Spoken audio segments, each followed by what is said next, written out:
मासाजोगाचे सरपंच संतोष देशमुख हत्या प्रकरणात आष्टीचे भाजपचे आमदार सुरेश धस यांनी कमालीचे आक्रमक पाहायला मिळाले होते। सर्वात प्रथम सुरेश धस यांनी नागपूर अधिवेशनात हा प्रश्न उचलून धरला होता, तर सुरेश धस यांनी विधानसभेत आक्रमक शैलीमधून संतोष देशमुख यांच्या खुनाचे वर्णन करून सांगितले होते।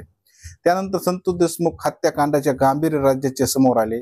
मुख्यमंत्री देवेंद्र फडणवीस यांनी चौकशीचे आदेश दिले होते, तसेच SIT गाठीत केली।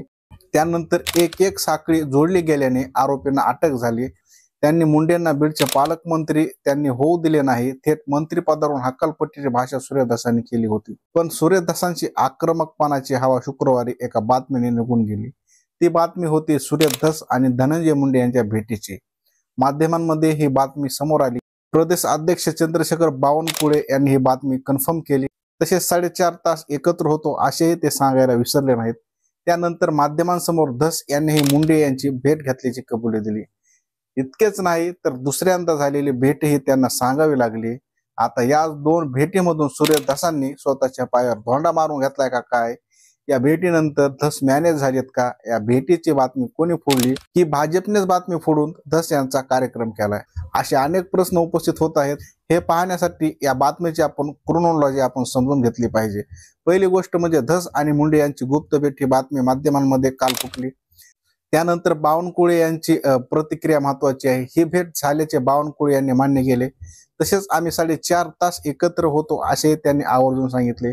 सुरेश धस आणि धनंजय मुंडे दोघेही होते। दोघांमध्ये मतभेद आहेत, मनभेद नाहीत। दोघेही इमोशनल झाले आहेत।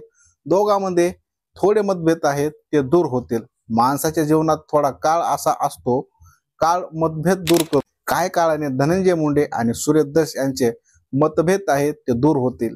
मी पक्षाचा अध्यक्ष आहे, माझ्याकडे दोघेही भेटले। धनंजय मुंडेंनी भाजपच्या प्रवासात माझ्यासोबत काम केलं आहे, त्यामुळे धनंजय मुंडे आणि सुरेश धस यांच्यातील भेट ही पारिवारिक भेट झाली आहे। आम्ही तिघेही परिवार म्हणून बसलो होतो। त्यांच्यात मतभेद आहेत, मनभेद नाहीत असे बावनकुळे यांनी म्हटले होते। थोडक्यात दोघांमध्ये समेत घडून आणण्याचा हात बावनकुळे यांचाच होता। पण धनंजय मुंडे व सुरेश धस यांच्यातील वाद मिटवण्यासाठी बावनकुळेंना कोणी सांगितले होते का, असा प्रश्न उपस्थित होतो। सोबतच एरवी भेटीबद्दलच्या बातम्याला अंग चोरून वावरण्याची परंपरा भाजप नेत्यांची इथं खंडित केली। काही दिवसापूर्वी धनंजय मुंडे यांना पाठिंबा दिल्यानंतर रान उठले होते। त्यानंतर नामदेव शास्त्री यांनी देशमुख कुटुंबाला पाठिंबा दर्शवला। गुन्हेगारांना कडक शिक्षा हवी अशी भूमिका जाहीर केली। आता नामदेव शास्त्री यांच्या पाठिंबा दर्शवल्यावरून रान उठू शकते, तर या भेटीची बातमी समोर आल्यावर काय राजकीय परिणाम होतील याचा विचार बावनकुळे यांनी केला नसावा का? मग बावनकुळे यांनी ही भेट झाल्याचे व्रत नाकारले का नाही? जर बावनकुळे यांनी हे व्रत नाकारले असते तर चर्चा तिथेच थांबली असते। ना धस याबद्दल बोलले असते ना मुंडे। सुरेश धस देशमुख कुटुंबियाचा मसीहा म्हणून काही दिवसापासून वावरत आहेत। भाजपनेही धस यांना थांबवले नाही। अशातच बावनकुळे यांनी ही भेट झाल्यानं मान्यही केलं आणि 4.5 तास एकत्र होतो। दोघांमध्ये समेट घडून आणण्याचे प्रयत्न सुरू असल्याचं सांगितले जात आहे। दुसरी गोष्ट म्हणजे धस यांचे स्पष्टीकरण या भेटीबद्दल बोलताना धस म्हणाले, ही बाब 15-20 दिवसापूर्वीची आहे।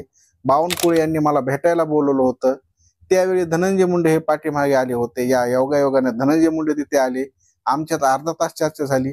त्यावेळी बावनकुळे एवढंच म्हणाले होते, तुमच्यामध्ये मतभेद आहेत की मनभेद आहेत? यावर मी म्हणतो की संतोष देशमुख प्रकरणावर ही बैठक आहे का? यावर बावनकुळे म्हणाले की काय मिटेल का? मी म्हटलं काहीच मिटणार नाही। नंतर बावनकुळे आणि धनंजय मुंडेची बैठक झाली। ते चहा प्यायला गेले आणि भेटून निघून गेले। मग मीही जेवून तिथून गेलो। धनंजय मुंडे हे तिथे येणार याची मला बिलकुल कल्पना नव्हती, असं धस म्हणाले। आता धस अर्धा तास म्हणत आहेत आणि बावनकुळे 4 ते 4.5 तास सांगत आहेत। धस यांनी जे स्पष्टीकरण दिले ते पाहिल्यास किती सहज घडलेली गोष्ट होती असं वाटतं। पण बावनकुळे यांनी इतिवृत्तांत सांगितला तो धस यांच्याविषयी नक्कीच संशयास्पद आहे। 2 महिन्यापासून सकाळ दुपार ज्यांच्यावर तुम्ही बेफान आरोप केले, त्यांना तुम्ही गुपचूप भेटत असाल, तेही तब्बल 4.5 तासाची भेट असेल, तर या भेटीचा सगळा तपशील त्यांनी राज्याला सांगणे आवश्यक आहे। ज्यांचे लोकप्रतिनिधी म्हणून हे कर्तव्य आहेत, आपणच राजकीय वातावरण तापवायचे, तेही एका तरुण सरपंचाची हत्या झाल्यानंतर त्या हत्येच्या अनुषंगाने हे सगळे करायचे आणि पुन्हा भेटीगाठी करत फिरायच्या, हे राज्यातील जनतेला थेट मूर्ख बनविण्यासारखे आहे। देशमुख कुटुंबियाचे मसीहा म्हणून धस असताना त्यांच्या अशा गुपचूप भेटीला जाण्यामुळे त्यांनी नेमके कोणते सोटलोटे केले असा प्रश्न या कुटुंबियासह राज्यालाही पडणं साहजिकच आहे। याच भेटीबद्दल बोलताना धस यांनी दुसरी भेट झाल्याचं मान्य केले. परवा आपण धनंजय मुंडे यांच्या निवासस्थानी त्यांच्या तब्येतीची विचारपूस करण्यासाठी गेलो असल्याने त्यांनी सांगितले. ते आजारी आहेत आणि त्यांना भेटणे गैर असे धसांचे म्हणणे आहे. त्यांच्या म्हणण्यात तथ्य आहे. कोणी आजारी असेल तर त्याला भेटाय काय गैर नाही. अगदी त्यांना कोणाला भेटावे आणि कोणाला भेटू नये हाही त्यांचा वैयक्तिक प्रश्न आहे. पण 10 दिवसापासून धस वेगळ्या मूडमध्ये आहेत. परभणीतील सूर्यवंशी प्रकरणात त्यांची वेगळी भूमिका घेतली होती. पोलिसांना माफ केलं पाहिजे होते असं ते म्हणाले. यावरून मोठा वादंग झाला. आता धस यांनी हे स्पष्टीकरण त्यावरून ते पहिल्या भेटीला मॅनेज झाले नाहीत असे म्हणता येऊ शकते. पण दुसऱ्या भेटीबद्दल सांगून धस यांनी स्वतःच्या हाताने त्यांच्या स्वतःच्या अस्तित्वावर प्रश्नच निर्माण करून घेतला आहे. तुम्हाला काय वाटतं? सूर्यदासाने दिलेल्या कारणावर कोणी विश्वास ठेवेल का? नक्की कमेंटमध्ये सांगा आणि बघत राहा राष्ट्ररूप टीव्ही आणि चॅनलला सबस्क्राईब करायला विसरू नका. तेव्हा पुन्हा भेटूया अशा नवीन व्हिडिओमध्ये. तोपर्यंत जय हिंद.